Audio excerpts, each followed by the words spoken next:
الحمد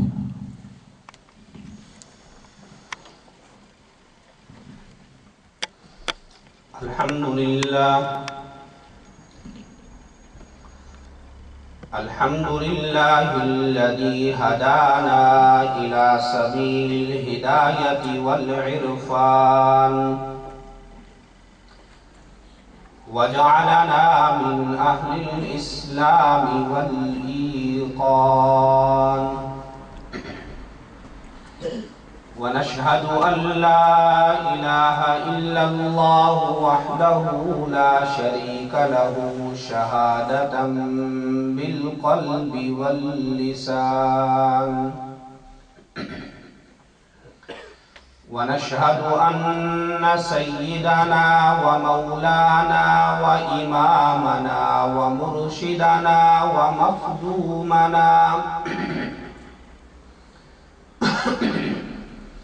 ومخدومنا وشفيعنا وحبيبنا وكريمنا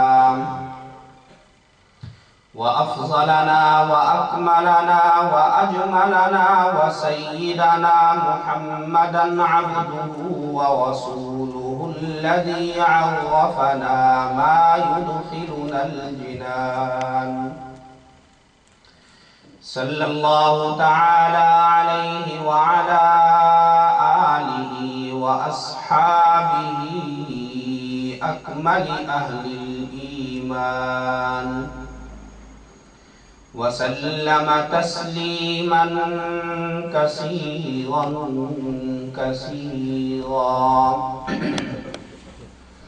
أما بعد فأعوذ بالله من الشيطان الرجيم بسم الله الرحمن الرحيم يا أيها الذين آمنوا ادخلوا في السلم كافة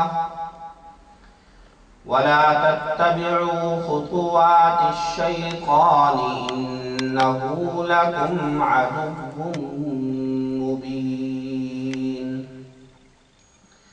فإن زللتم من بعد ما جاءتكم البينات فاعلموا أن الله عزيز حكيم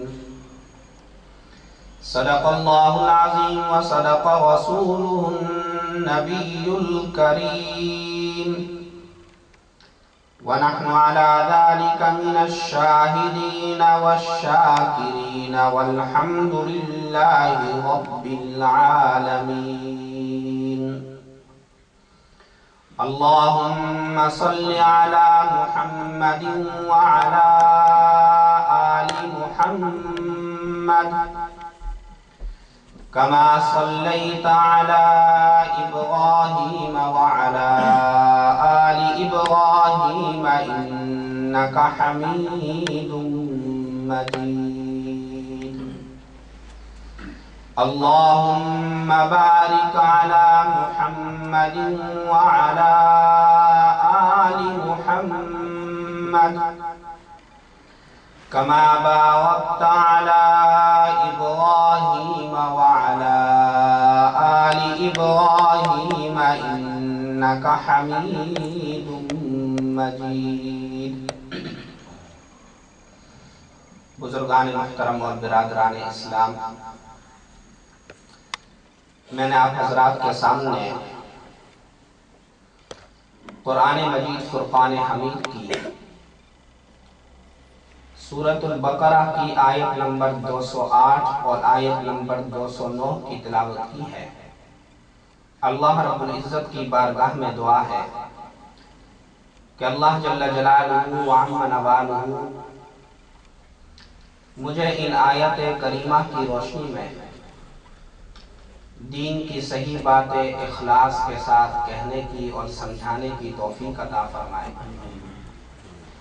اور آپ تمام حضرات کو توجہ کے ساتھ، شوق کے ساتھ، دل جمعی کے ساتھ سننے کی، سمجھنے کی، اور اس پر پھر ہم سب کو اللہ رب العزت عمل کرنے کی توفیق عطا فرمائے۔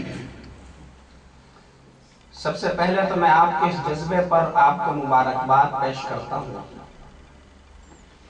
کہ آپ نے اپنے اوقات میں سے وقت نکال کر یہاں پر قرآن و حدیث کا درس سننے کے لیے جمع ہوئے ہیں۔ اللہ رب العزت کی بارگاہ میں دعا ہے کہ اللہ ہم سب کا مل بیٹھنا اپنے دربار میں قبول فرمائے۔ میں نے جن دو آیات کریمہ کی تلاوت کی ہے یہ سورۃ البقرہ کی آیت نمبر 208 اور 209 ہے۔ سب سے پہلی آیت کریمہ کے اندر اللہ تبارک و تعالی یہ ارشاد فرما رہے ہیں، یا ایھا الذین آمنوا ادخلوا فی السلم کافہ، اے ایمان والو اسلام میں پورے کے پورے داخل ہو جاؤ۔ تو اس آیت کریمہ میں اللہ تبارک و تعالی مخاطب ہیں اہل ایمان سے۔ اللہ تبارک و تعالی خطاب فرما رہے ہیں مؤمنین سے۔ اللہ تبارک و تعالی خطاب فرما رہے ہیں ان لوگوں سے جو اللہ اور اس کے رسول پر ایمان لا چکے ہیں۔ اللہ تبارک و تعالی خطاب فرما رہے ہیں ان لوگوں سے جو لا الہ الا اللہ محمد الرسول اللہ کا اقرار کر کے دائرہ ایمان میں داخل ہو چکے ہیں۔ ان لوگوں سے خطاب کر کے اللہ تبارک و تعالی فرما رہے ہیں کہ اسلام میں پورے کے پورے داخل ہو جاؤ۔ میرے بزرگوں اور دوستو، قرآن مجید فرقان حمید میں اللہ تبارک و تعالی نے 88 مقامات پر براہ راست مؤمنین کو خطاب فرمایا ہے۔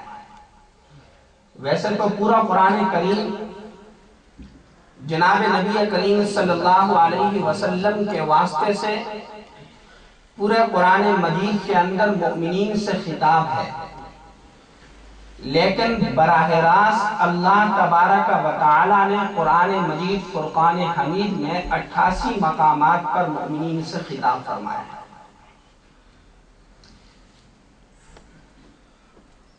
اہل کتاب کو، بنی اسرائیل کو، ان کی کتاب میں اللہ تبارک و تعالی نے ایک مرتبہ براہ راست خطاب فرمایا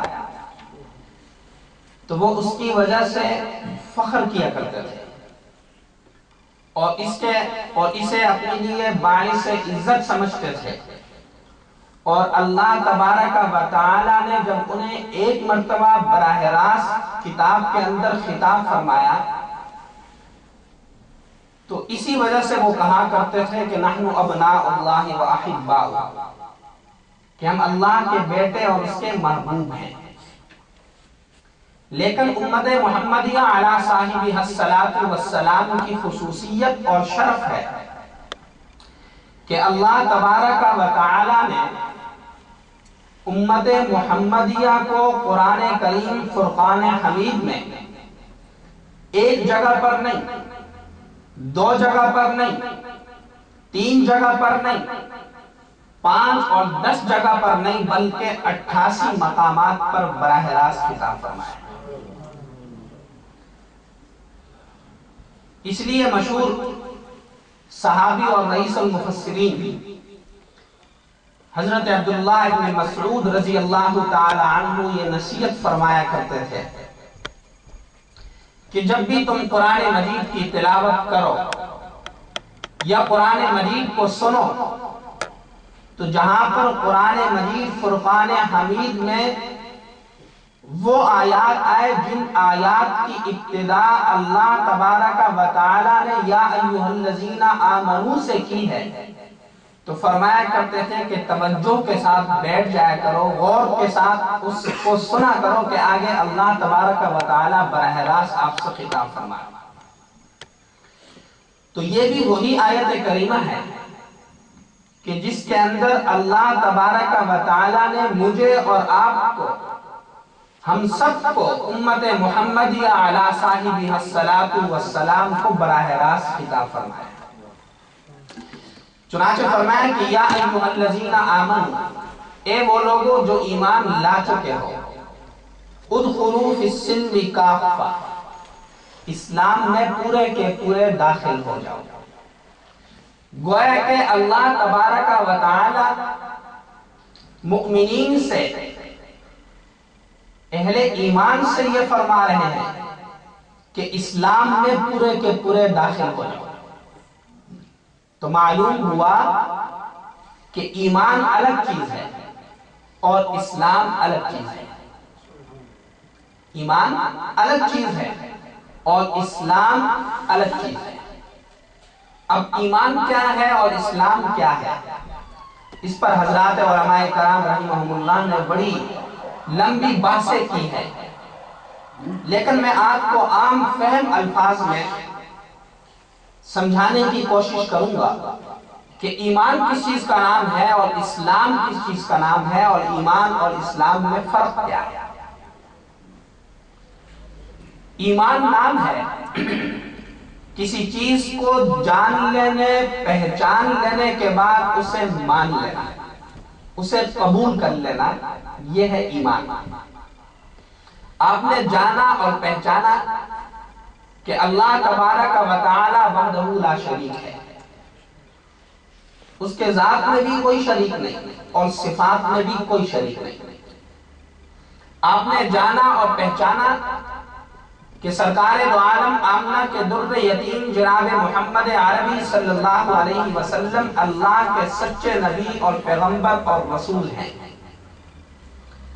اور آپ نے جانا اور پہچانا کہ قرآن مجید فرقان حمید اللہ تبارک و تعالی کی سچی کتاب ہے جو جناب رسول اللہ صلی اللہ علیہ وسلم پر نازل ہوئی۔ اب اس چیز کو جان لینے، پہچان لینے کے بعد مان لینا، قبول کر لینا، اس کا نام ہے ایمان۔ اب اگر کوئی شخص جانتا تو ہے اور پہچانتا بھی ہے لیکن مانتا نہیں ہے، قبول نہیں کرتا، تو وہ مومن نہیں ہے، وہ مومن نہیں ہے۔ ابو طالب جناب رسول اللہ صلی اللہ علیہ وسلم کے عم محترم اور چچا، انہوں نے جناب نبی کریم صلی اللہ علیہ وسلم کو کہا تھا، بخاری شریف کے اندر روایت ہے کہ میں اس بات کو جان چکا ہوں کہ آپ کا دین سچا دین ہے، آپ کا دین تمام ادیان کے اندر سب سے سچا دین ہے، اور اگر مجھے اپنے رشتہ داروں کا اور برادری والوں کا زبان درازی کا اور ملامت کا خوف نہ ہوتا تو میں اسلام قبول کر لیتا، میں ایمان قبول کر لیتا۔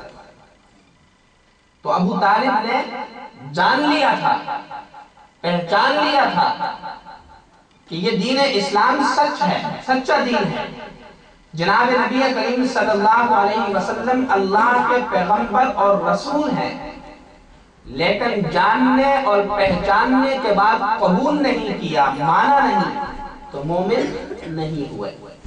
تو معلوم ہوا کہ صرف جان لینا اور پہچان لینا کافی نہیں، بلکہ جان لینے، پہچان لینے کے بعد اسے مان لینا، قبول کر لینا، یہ ہے ایمان، اور تب وہ مومن شمار ہو۔ اب آئیے اسلام کی طرف کہ اسلام کیا ہے۔ اب جس چیز کو جانا اور پہچانا ہے اور جاننے اور پہچان لینے کے بعد اسے مان لیا ہے، قبول کر لیا ہے، اب اس کو اپنی زندگی کے اندر اپنا لینا، اس پر عمل کر لینا، اسے اسلام کہتے ہیں، اسے اسلام کہتے ہیں۔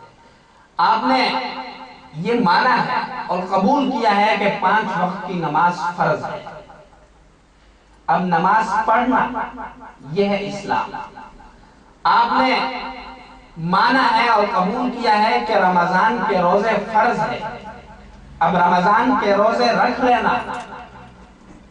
آپ نے مانا ہے اور قبول کیا ہے کہ زکوٰۃ فرض ہے، اب زکوٰۃ کو ادا کرنا۔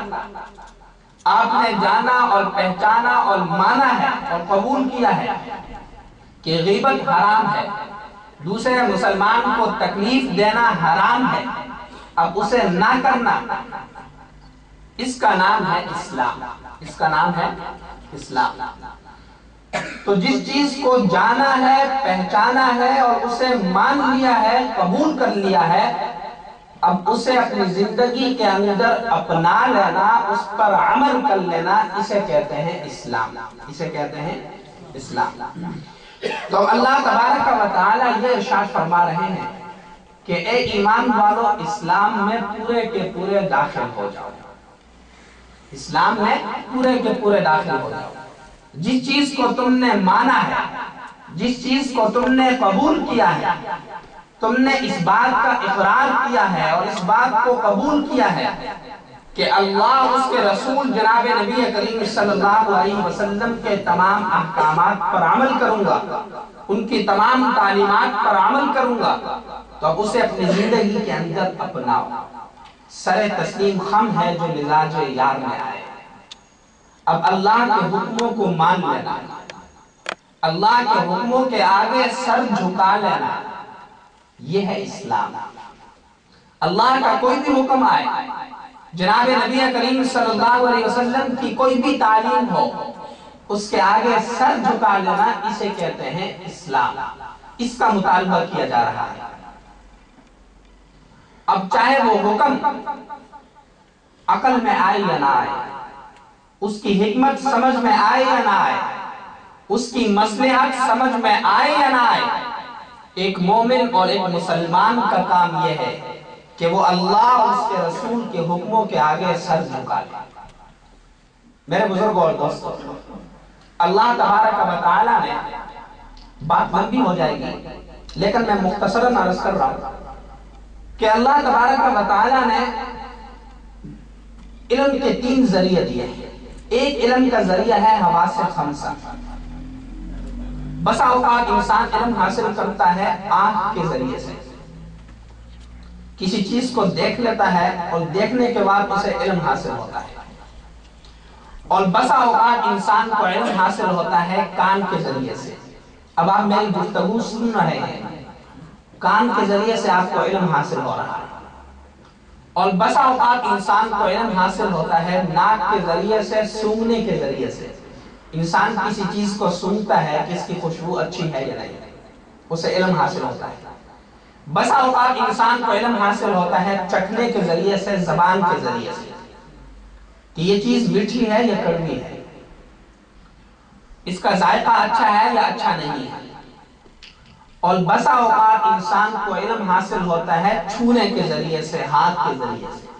اب میں نے اس چیز کو چھوا کہ یہ ٹھوس ہے، مضبوط ہے، تو مجھے علم حاصل ہوا کہ یہ ڈیسک جو ہے وہ مضبوط ہے۔ تو یہ حواس خمسہ ہے جن کے ذریعے سے اللہ تبارک و تعالی انسان کو علم عطا فرماتے ہیں۔ لیکن یاد رکھیے کہ ان حواس خمسہ کا دائرہ محدود ہے، لمیٹڈ ہے، انلمیٹڈ نہیں۔ بسا اوقات انسان کو آنکھ کے ذریعے سے علم حاصل نہیں ہوتا، کان کے ذریعے سے بھی علم حاصل نہیں ہوتا، ناک اور ہاتھ کے ذریعے سے، زبان کے ذریعے سے بھی علم حاصل نہیں ہوتا۔ ایک ایسا مرحلہ آ جاتا ہے، مثال کے طور پر اب یہ لکڑی ہے، اب اسے میں نے دیکھ لیا ہے، آنکھ کے ذریعے سے مجھے معلوم ہوا کہ اس کا رنگ کالا ہے، ہاتھ کے ذریعے سے معلوم ہوا کہ یہ ٹھوس اور مضبوط ہے، لیکن اب یہ بنی کیسی ہے، اسے کسی نے بنایا ہے یا نہیں بنایا؟ اب یہاں پر آ کر یہ حواس خمسہ جواب دے جاتے ہیں، اس لیے کہ حواس خمسہ کا دائرہ کار محدود ہے۔ اب یہاں پر اللہ تبارک و تعالیٰ نے انسان کو عقل عطا فرمائی ہے کہ جس عقل کے ذریعے سے انسان علم حاصل کرتا ہے۔ اب عقل کے ذریعے سے انسان سوچتا ہے کہ یہ جو ڈیسک ہے یہ خود تو نہیں بنا ہوگا، اسے کسی نے بنایا ہوگا، اور کسی ماہر نے اسے بنایا ہوگا، تو یہ علم حاصل ہوا عقل کے ذریعے سے۔ تو جس طریقے سے حواس خمسہ کا علم محدود ہوتا ہے، اس کا ایک دائرہ کار ہوتا ہے، اس کے بعد حواس خمسہ جواب دے جاتے ہیں، اسی طریقے سے میرے بزرگوں اور دوستوں ایک مرحلہ ایسا آتا ہے کہ جہاں پر عقل بھی کام نہیں کرتی، عقل کے پاس بھی جواب نہیں ہوتا۔ اب جہاں عقل کی پرواز ختم ہو جاتی ہے وہاں سے وحی کا آغاز ہوتا ہے، وہاں سے وحی کا آغاز ہوتا ہے۔ اب آپ مانتے ہیں کہ ہم نے مرنا ہے اور مرنے کے بعد ہمیں ایک اور زندگی آگے آخرت میں جا کر گزارنی ہے، پھر زندہ ہونا ہے، وہاں جنت ہے، جہنم ہے۔ اب یہ چیزیں عقل میں نہیں آتی، عقل میں نہیں آتی، اس لیے کہ عقل کا دائرہ کار محدود ہے۔ اب یہ اس کا علم ہمیں حاصل ہوا وحی کے ذریعے سے، جناب نبی کریم صلی اللہ علیہ وسلم کے واسطے سے ہمیں اس کا علم حاصل ہوا کہ جنت بھی ہے اور جہنم بھی ہے، اور وہاں پر جا کر انسان کے ساتھ کیا معاملہ پیش آئے، اس کا علم وحی کے ذریعے سے حاصل ہوا۔ تو اب جو چیز وحی کے ذریعے سے جس چیز کا علم حاصل ہو رہا ہے اور اس کا علم حاصل ہوا اس لیے کہ عقل کی پرواز ختم ہو گئی، عقل کا دائرہ کار ختم ہو گیا، اب اس حکم کو اپنے عقل کے ذریعے سے ڈھونڈنا اور اس میں حکمت اور مصلحتوں کو تلاش کرنا یہ فضول ہے۔ جیسے کوئی انسان اپنے آنکھ کے ذریعے سے دیکھے نہیں بلکہ آنکھ کو بند کرے اور کہے کہ میں کان کے ذریعے سے دیکھوں گا، تو وہ دیکھ سکتا ہے؟ نہیں، اس لیے کہ کان کا کام ہے سننا اور آنکھ کا کام ہے دیکھنا۔ تو اسی طریقے سے عقل کا دائرہ محدود ہے۔ اب وہاں جہاں پر عقل ختم ہو جاتی ہے، عقل کا دائرہ ختم ہو جاتا ہے، وہاں سے وحی کا آغاز ہوتا ہے۔ اب ایک مومن اور ایک مسلمان کا کام یہ ہے کہ جب اللہ اور اس کے رسول کا حکم آ گیا، اب اس میں حکمتیں اور مصلحتیں نہ تلاش کرتا پھر، اس کی عقل میں آئے یا نہ آئے، اس کا کام ہے کہ سر تسلیم خم ہے جو مزاج یار میں آئے، کہ سمجھ میں آئے یا نہ آئے، میری عقل میں آئے یا نہ آئے، اس لیے کہ میری عقل محدود ہے۔ یہ مطلب نہیں کہ وحی اور جو ہے وہ وحی کا کوئی بھی حکم، اللہ اور اس کے رسول کا کوئی بھی حکم جو ہے وہ عقل کے خلاف ہے، یہ نہیں، ہماری عقل محدود ہے، ہماری عقل میں اس کی حکمت اور مصلحت سمجھ میں نہیں آ سکتی، وہ بالکل عین عقل کے مطابق ہے۔ تو اب ایک مسلمان اور ایک مومن کا کام ہے کہ جب اللہ اور اس کے رسول کا حکم آ گیا تب اس کے اوپر عمل کریں۔ تو فرمایا کہ یا ایھا الذین آمنوا ادخلوا فی السلم کافہ، کہ ایمان والو اسلام میں داخل ہو جاؤ، پورے کے پورے اسلام میں داخل ہو جاؤ۔ میرے بزرگوں اور دوستوں، ایمان کا مسئلہ تو کسی قدر قابو میں ہے، ایمان کا مسئلہ تو کسی قدر قابو میں ہے۔ مسجد میں آنے والا مسلمان جانتا ہے اور مانتا ہے کہ اللہ تبارک و تعالیٰ کے تمام احکامات سچے ہیں، اور مسجد سے باہر رہنے والا مسلمان بھی اس بات کو تسلیم کرتا ہے کہ جناب نبی کریم صلی اللہ علیہ وسلم کی تمام تعلیمات سچی ہیں۔ مسلمان قرآن کو مانتا ہے، لیکن اللہ کے احکامات کو مان لینے کے باوجود جناب نبی کریم صلی اللہ علیہ وسلم کی تعلیمات کو سچا ماننے کے باوجود، قرآن کو سچا ماننے کے باوجود آج ایمان تو قابو میں ہے لیکن ہم قرآن کی نہیں مانتے، ہم جناب نبی کریم صلی اللہ علیہ وسلم کی تعلیمات کو نہیں مانتے، اللہ کے احکامات کو نہیں مانتے۔ میرے بزرگوں اور دوستوں، جناب نبی کریم صلی اللہ علیہ وسلم کی حدیث ہے ایمان و بضع و سبعون شعبہ، کہ ایمان کے 70 سے زیادہ شعبے ہیں۔ 70 کا لفظ سمجھانے کے لیے استعمال فرمایا، ورنہ محدثین فرماتے ہیں کہ ایمان کے بہت سارے شعبے ہیں۔ اعلیٰ شہادت اللہ الہ الا اللہ وان محمد رسول اللہ، ایمان کا سب سے بلند شعبہ یہ ہے کہ زبان سے اس بات کا اقرار کرنا کہ اللہ وحدہ لا شریک ہے، اللہ کے علاوہ کوئی عبادت کے لائق نہیں، اور جناب نبی کریم صلی اللہ علیہ وسلم اللہ کے رسول ہیں۔ یہ ایمان کا سب سے بڑا شعبہ ہے۔ اب اس کے بعد اللہ کی طرف سے احکامات آ رہے ہیں، نمازیں پڑھو، روزے رکھو، زکوٰۃ ادا کرو، بیت اللہ کا حج کرو جب طاقت حاصل ہو۔ احکامات آ رہے ہیں کہ غیبت سے بچو،